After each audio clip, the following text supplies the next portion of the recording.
Sampai hari ini saya mendapati ada banyak jemaat yang masih terus sulit mendengar suara Tuhan. Kenapa bisa begitu? Karena tanpa dia sadari ketika dia mau berdoa, dia mau menghampiri Tuhan, dia takut. Aku masih punya kelemahan, aku masih punya kekurangan, masih ada banyak dosa yang harus aku tanggulangi. Oke, sekarang saya mengajak untuk kita melihat sekali lagi Efesus pasal yang pertama. Paulus menegaskan, jemaat, aku telah mendengar tentang imanmu di dalam Tuhan Yesus. Dan aku melihat bagaimana engkau menunjukkan kasihmu terhadap sesama orang-orang percaya. Tetapi Paulus bilang, aku tetap berdoa, meminta kepada Bapa agar dia mencurahkan roh hikmat dan wahyu kepadamu, sehingga engkau mengenal dia dengan benar. Jadi dengan kata lain, selama sekian waktu lamanya, ada banyak jemaat, ada banyak orang percaya menjalani kehidupan kekristenan mereka tanpa pengenalan yang akurat tentang keberadaan Tuhan. Sehingga sebagai akibatnya kita memang Kristen, kita memang rajin ibadah, kita mungkin sudah terlibat dalam pelayanan, tapi kita tidak pernah menikmati kepenuhan keselamatan dari Tuhan. Kita tidak pernah betul-betul menikmati kepenuhan hidup yang Kristus sudah sediakan buat kita. Come on, kita sama-sama percaya. Katakan, aku percaya ketika aku menerima Yesus menjadi Tuhan dan Juru Selamatku, aku bukan hanya kalau mati masuk sorga, tapi dalam hidupku sehari-hari aku menikmati sorga secara nyata. Betul ya? Amin ya. Harusnya dalam kehidupan sehari-hari kita sebagai orang percaya, kita bukan cuma meyakini kalau nanti mati masuk surga. Harusnya, bilang harusnya, setiap hari aku menikmati realitas surga di atas muka bumi ini. Jadi di dalam kata penebusan dosa, Yesus menebus kita dari kuasa dosa dan maut. Betul ya? Menebus kita dari kuasa dosa dan maut. Apa artinya? Apa manfaatnya? Artinya saudara mulai menikmati kehidupan yang utuh, kehidupan yang sempurna. Karena Yesus sendiri berkata begini, aku datang untuk memberi hidup. Ini bukan jenis kehidupan yang sama biasa seperti kebanyakan orang, tapi jenis kehidupan yang sifatnya ilahi. Dan Tuhan mengatakan hidup yang berkelimpahan. Jadi kehidupan ilahi itu sedemikian melimpah. Oh come on. Kehidupan ilahi itu sedemikian melimpah sehingga saudara bisa bagikan kepada yang lain. Saudara tidak cuma menikmati kehidupan ilahi yang melimpah itu hanya bagi dirimu sendiri. Hari-hari sorga di dalam dunia yang saudara nikmati itu sedemikian melimpah sehingga saudara bisa bagikan kepada yang lain. Kalau cuma saudara nikmati sendiri, kebanyakan, terlalu limpah. Nah, mari saya mengajak untuk kita menggali lebih lanjut. Apa yang dimaksud hari-hari sorga di bumi? Alkitab menuliskan hal kerajaan sorga itu bicara kebenaran, terus damai sejahtera dan sukacita oleh Roh Kudus. Berarti damai sejahtera bagian dari hari-hari sorga yang kita nikmati. Harusnya. Oh come on. Amin. Harusnya damai sejahtera yang melampaui akal itu akan selalu kita nikmati, terus kita cicipi, terus kita nikmati setiap hari secara melimpah. Bahkan sampai-sampai saudara kalau ketemu orang lain yang kekurangan damai sejahtera,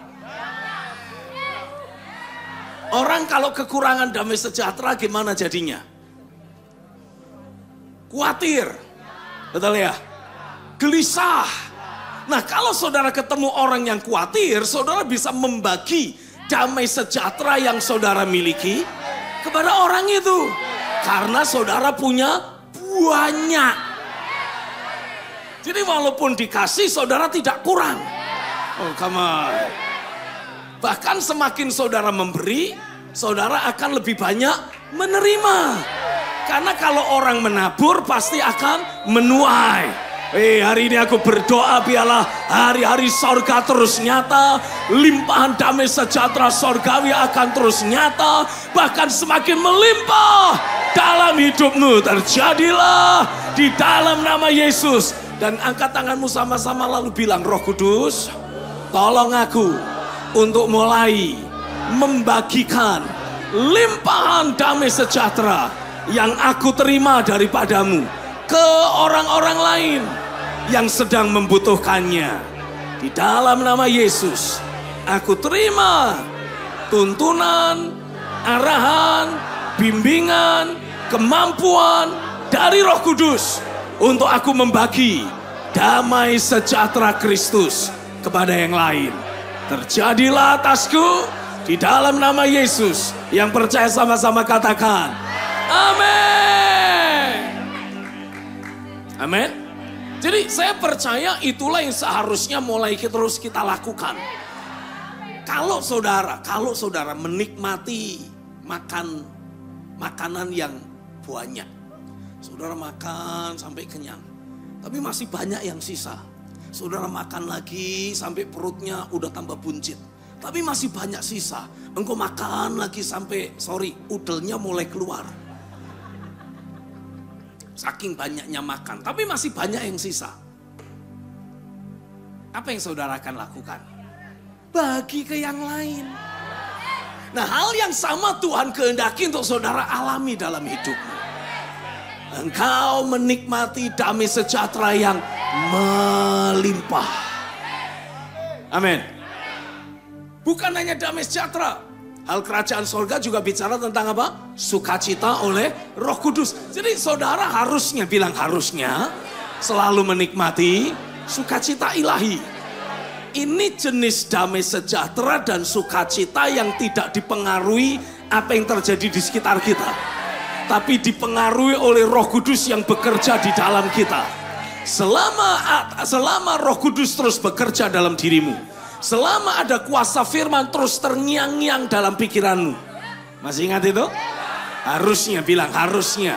Harusnya saudara menikmati ada sukacita yang terus mengalir. Dan itu mengalir dengan limpah.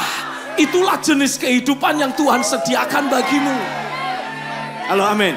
Jadi kalau saudara mendapati ada orang kekurangan sukacita, apa yang dia akan rasakan? Apa yang dialami? Sedih, terus apa lagi? Ngaco. Kok ngaco sih? Oh, senggol bacok. Ini orangnya gampang meledak dalam kemarahan, gitu kira-kira ya. Nah, kalau saudara ketemu orang model seperti itu, harusnya, bilang harusnya, engkau bagi dong. Karena saudara punya sukacita yang dia butuhkan. Jadi jangan dinikmati sendiri. Bagikan kepada yang lain. Oh, saya berdoa setiap jemaat mulai dari sejak hari ini mulai betul-betul alami. Ada kelimpahan sukacita, kelimpahan damai sejahtera, kelimpahan firman hidup kekal. Yang Tuhan terus sampaikan, Tuhan terus berikan, Tuhan terus limpahkan dalam hidupmu. Dan engkau akan bagikan kepada yang lain. Katakan, aku mau membagikan apa yang Tuhan beri kepadaku, kepada yang lain. Sehingga terobosan, perubahan, zaman Tuhan juga terjadi dalam hidup banyak orang lain. Terjadilah di dalam nama Yesus. Yang percaya katakan. Nah, permasalahannya, sebagai orang percaya, setiap kita kadangkala punya pengenalan akan Tuhan yang tidak akurat atau kurang akurat. Makanya Paulus berkata, aku meminta kepada Allah Tuhan kita Yesus Kristus, yaitu Bapa yang mulia itu, supaya Ia memberikan kepadamu roh hikmat dan wahyu untuk mengenal Dia dengan benar. Saudara, menjalani kehidupan kekristenan yang baik belaka itu tidak cukup. Kasih tahu dong kanan kirimu, jadi Kristen yang baik itu tidak cukup. Bilang lebih lanjut, kamu harus alami Tuhan itu nyata. Amin. Harus alami Tuhan itu nyata. Ketika Paulus berkata, Aku berdoa supaya Bapa yang mulia itu memberikan kepadamu roh hikmat dan wahyu untuk mengenal Dia dengan benar. Minta maaf, kadangkala suami istri walaupun sudah menikah bertahun-tahun tetap tidak memiliki pengenalan akan pasangannya secara akurat. Tapi ini yang dimaksudkan mengenal Dia dengan benar. Saudara akan betul-betul ada dan diposisikan oleh Tuhan sendiri untuk ada di dalam komunikasi yang sehat, dalam hubungan yang kuat. Come on. Sehingga saudara menjadi satu dengan Dia. Itulah yang dimaksud roh hikmat dan wahyu akan menolong engkau mengenal Dia dengan benar. Saudara akan alami ada pekerjaan Roh Kudus yang terjadi dalam hidupmu. Membawa saudara punya mata hati yang terbuka. Oh, come on. Saudara akan dibawa untuk mengenal Dia sebagaimana Dia adanya. Karena seringkali kalau kita tidak dibawa oleh roh, tidak mengalami penyingkapan firman yang menolong kita mengenal Dia dengan benar. Tanpa saudara sadari, engkau akan menghampiri Tuhan, engkau akan membangun kehidupan kekristenanmu berdasarkan persepsi. Yang pertama, berdasarkan persepsi yang selama ini saudara miliki tentang orang tuamu. Jadi tanpa sadar, ketika saudara terus memiliki keterhubungan atau memiliki kualitas hubungan dengan orang tua lahiriah yang buruk, secara tanpa sadar saudara akan memandang Bapa di sorga itu sama kayak orang tua lahiriahmu yang buruk. Kalau saudara dibesarkan dalam sebuah keluarga di mana kedua orang tuamu atau salah satu dari orang tuamu, khususnya bapakmu, itu orangnya keras, orangnya disiplin, salah dikit dihukum, apalagi salah banyak bisa diikat di bawah pohon. Nah, kalau itu yang menjadi persepsi yang saudara miliki tentang keberadaan orang tua atau seorang ayah secara lahiriah, saat saudara berdoa, saat saudara membangun persekutuan dengan Tuhan, tanpa saudara sadari persepsi itu ada. Aku baru bikin kesalahan. Jadi gimana dong? Aku enggak berani doa. Aku bahkan enggak berani ibadah. Takutnya kalau ketemu Tuhan, mati aku. Habis aku. Diikat di bawah pohon aku. Tanpa sadar itu yang muncul. Sehingga sebagai akibatnya kita tidak akan pernah betul-betul punya persekutuan yang hidup, yang sehat dengan Bapa di sorga. Dan itu sebuah kerugian besar. Karena ketika saudara sebagai jemaat, engkau sebagai seorang anak, mengenal Dia dengan benar, saudara akan mendapati, Bapakku tuh ternyata Bapak yang sangat penuh kasih, yang penuh pengertian. Karena walaupun Dia adalah Bapa yang mulia, Bapa yang sempurna, tapi kita punya korban Kristus yang membuat diri kita selalu diterima oleh Bapa. Oh, come on.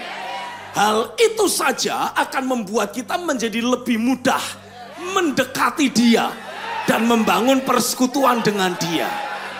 Sampai hari ini saya mendapati ada banyak jemaat yang masih terus sulit mendengar suara Tuhan. Kenapa bisa begitu?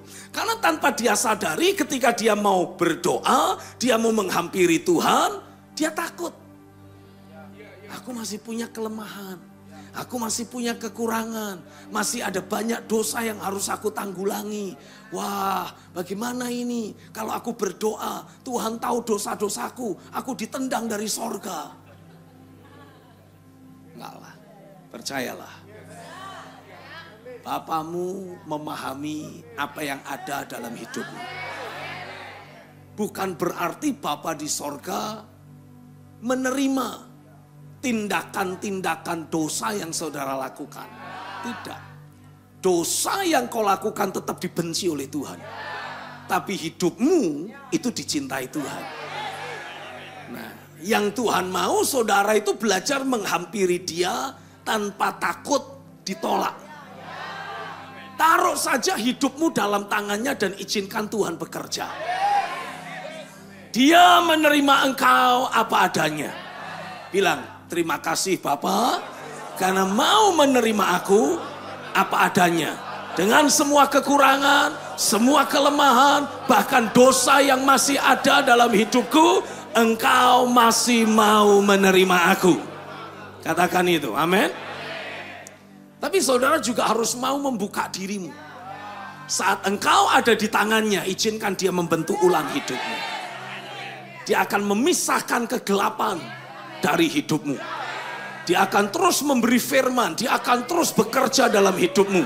Memastikan, katakan sama-sama, aku tahu Roh Kudus akan terus datang, bekerja dalam hidupku.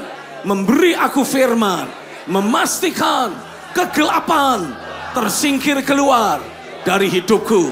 Aku diputus, aku disingkirkan dari kuasa kegelapan. Roh membawa aku mencintai kebenaran, hidup di dalam kebenaran, dilingkupi terang kebenaran. Terjadi atasku di dalam nama Yesus. Amin. Kitab Ibrani, coba batasi Efesus 1, kita nanti akan kembali lagi. Saya mengajak saudara melihat kitab Ibrani pasal yang keempat. Alkitab menulis seperti ini, karena kita sekarang, ayat yang ke-14. Ibrani 4 ayat 14. Karena kita sekarang mempunyai imam besar agung yang telah melintasi semua langit, yaitu Yesus anak Allah. Baiklah kita teguh berpegang pada pengakuan iman kita. Sebab imam besar yang kita punya bukanlah imam besar yang tidak dapat turut merasakan kelemahan-kelemahan kita. Sebaliknya, sama dengan kita, ia telah dicobai, hanya tidak berbuat dosa. Sebab itu, marilah kita dengan penuh keberanian menghampiri tahta kasih karunia, supaya kita menerima rahmat dan menemukan kasih karunia untuk mendapat pertolongan kita pada waktunya. Dengan kata lain, setiap kali saudara menghampiri hadirat Bapa, selalu akan ada Yesus sebagai imam besar agung yang mendampingimu. Dalam kemahatauannya, Bapa kurang lebihnya akan nanya, ini siapa nih? Kenapa kayak gini? Tanya tentang hidupmu. Tapi ketika saudara ada di hadapan hadirat Bapa, engkau tidak sendirian. Ada Tuhan Yesus sebagai imam besar di sebelah kananmu. Ada Roh Kudus sebagai sang penolong di sebelah kirimu. Jadi engkau diapit. Dan bersama-sama kita menghadap hadirat Bapa. Ketika Bapa dalam segala kemuliaan dan segala kemahaan yang dia punya. Maha tahu, maha kuasa, apalah semua maha itulah. Lihat saudara, dia mungkin akan berkata, siapa ini? Kenapa kayak gini? Yesus yang bilang, ini anakmu. Dan dia membawa korbanku. Ada korban Kristus yang berlaku dalam hidupmu. Sehingga Bapa akan bisa berkata, ya, aku mengenali dia sebagai anakku. Kurang lebihnya, gambaran yang Yesus berikan tentang keberadaan Bapa di sorga, yang sedang melihat keberadaan saudara yang masih compang-camping, penuh kelemahan, penuh kekurangan, penuh kemanusiawian. Saat menghampiri dia, itu sama seperti anak bungsu yang kembali ke rumah bapaknya. Dia baru kerja di kandang babi, bau babi, badannya kotor. Tapi sang Bapa tidak melihat kekotoran anaknya. Ketika melihat saudara sebagai anak yang bungsu yang selama ini hidup sembarangan, hidup sembrono, kembali kepada dia. Dia lari kejar dan dia peluk saudara. Itulah wujud kasih dari Bapa. Itu sebabnya dengan saudara memiliki pengenalan yang sehat, punya pengenalan yang akurat tentang keberadaan Bapa di sorga, saudara tidak akan punya kesulitan untuk menghampiri dia. Tidak ada ketakutan, tidak ada rasa bersalah, tidak ada hambatan untuk engkau menghampiri Dia. Hari ini saya berdoa, biarlah semua roh keagamawian yang selama ini menghambat hidupmu untuk bisa menghampiri Bapa di sorga dikikis habis, dibakar habis. Karena memang roh agamawi itulah yang akan terus menahan saudara untuk tidak mendekati Bapa, membuat engkau merasa tidak layak, membuat engkau merasa tak berharga, membuat engkau merasa terkucil dari hadirat Tuhan. Tapi hari ini aku deklarasikan, korban Kristus di kayu salib itu cukup bagimu. Korban Kristus di kayu salib mentahirkan semua dosa, kekurangan, kesalahan, keterbatasan yang masih ada dalam hidupmu. Bapa tidak lagi melihat kelemahanmu. Yang Bapa lihat adalah korban Kristus atasmu. Yang Dia lihat adalah pekerjaan Roh Kudus yang menggerakkan engkau untuk menghampiri Dia. Dan sama seperti seorang bapa yang ditulis dalam Injil Lukas pasal yang ke-15, ketika melihat anaknya yang bungsu, yang selama ini hilang, yang sudah seperti mati, kembali ke rumah bapa. Oh, bapa tidak menyuruh pembantunya mengganti baju atau memandikan sang anak terlebih dahulu. Apapun keberadaan si anak, dipeluk oleh bapaknya. Hari ini aku deklarasikan di dalam nama Yesus, apapun keberadaanmu, bagaimanapun situasi keadaan rohani yang kau miliki, Bapa di sorga memeluk engkau. Urakata sekrata payara lakatai maka roserele. Dengan kasih ilahi, Dia peluk engkau, Dia terima engkau, Dia sambut engkau. Lapama yarala prasik raptama yaralaka. Rekemde mayaralam ramo wayayayaye. Likrenda mayarala yaso.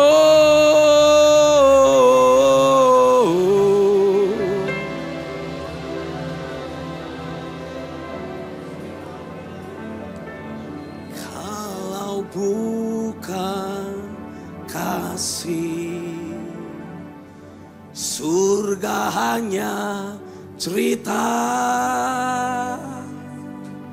tiada yang ku rasa kalau bukan kasih. Kalau bukan kasih,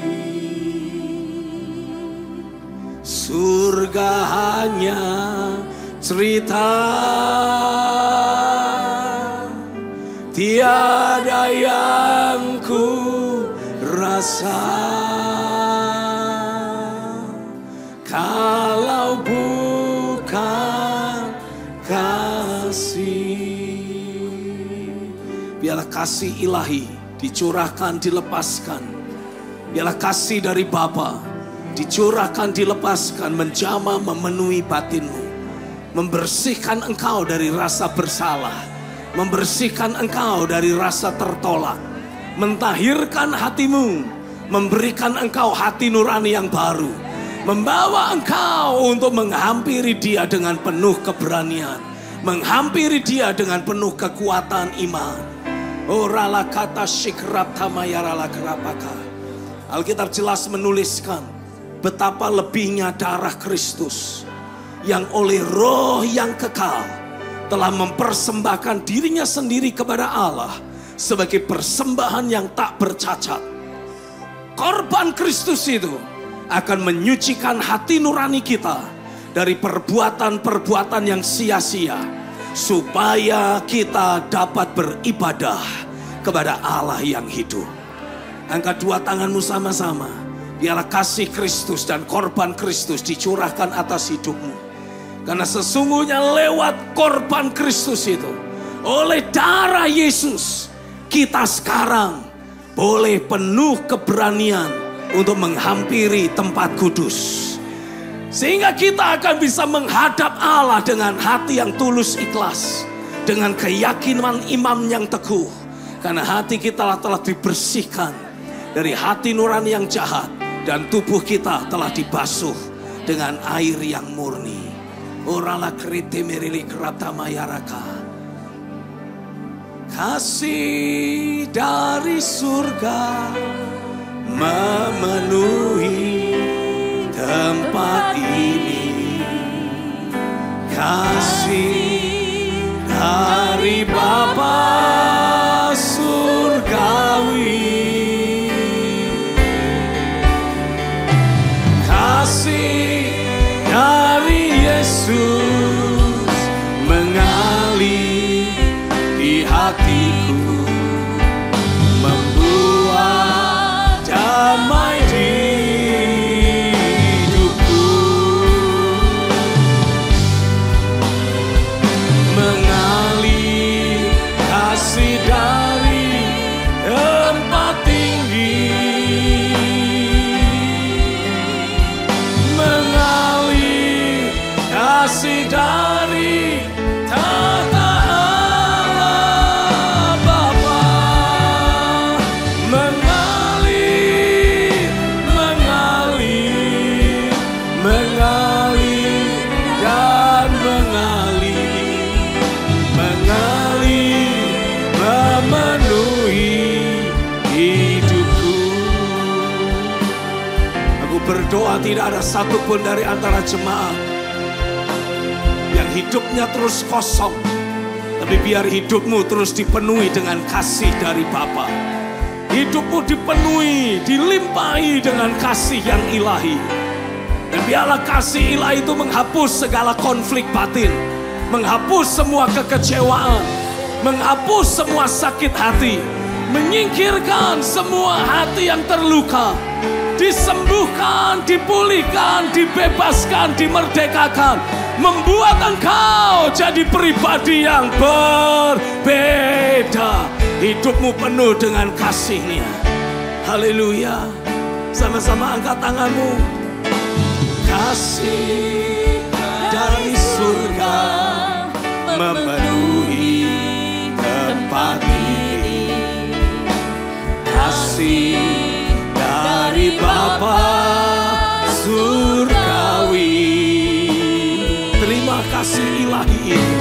Kasih dari Yesus mengalir di hatiku, membuat damai di hidupku.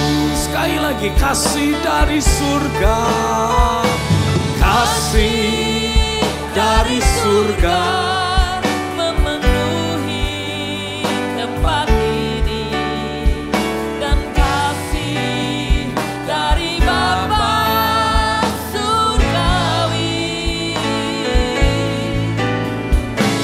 Kasih dari Yesus mengalir di hatiku, membuat damai di hidupku.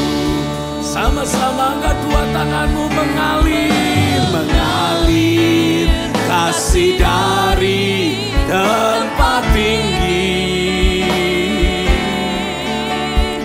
mengalir kasih dari tata Allah Bapa, mengalir, mengalir, mengalir dan mengalir, mengalir memenuhi hidupku.